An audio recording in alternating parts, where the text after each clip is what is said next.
Jotije moingo 300 mar kambi marego sukari ma Tana River ocholo ng'ur margi ewi chudo mapot kaachiel kod aluora marach mar tich.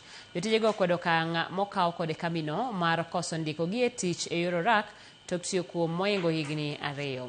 Maneja maduong' mar kambino Ezekiah Muleshe osingo mar manyo resruok ne chandruoge ma jotijego kaloe.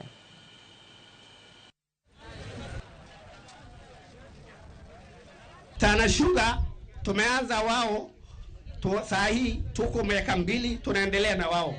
Mimi kama chairman kile ninaomba ni turekebishe mahali kuna shida.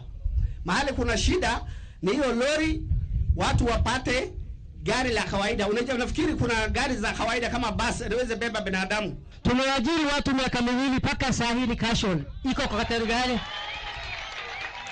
Ninataka MP ajibiwe hiyo swali mbele ya watu hii kampuni jibu. Hawa watu tumewaajiri miaka 2 iliyopita bado ni casual ama ni permanent ama ni nini? Ninataka kujua ni sheria gani wanatumia saa hii kulipa watu. Na kusihi GM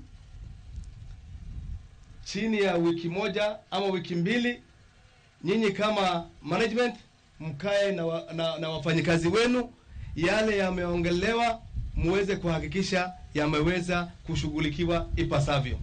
But for this project to have the impact, ile impact ambayo hata nyinyi wakaaji wa Tana River County na Bura na viongozi, ile impact ambayo mungependa kuona na hata sisi tungependa kuona, lazima sisi wote tukubaliane, tukuje pamoja, tushikane mkono, tuweze kuingia kwa shamba, tuweze kupanua shamba.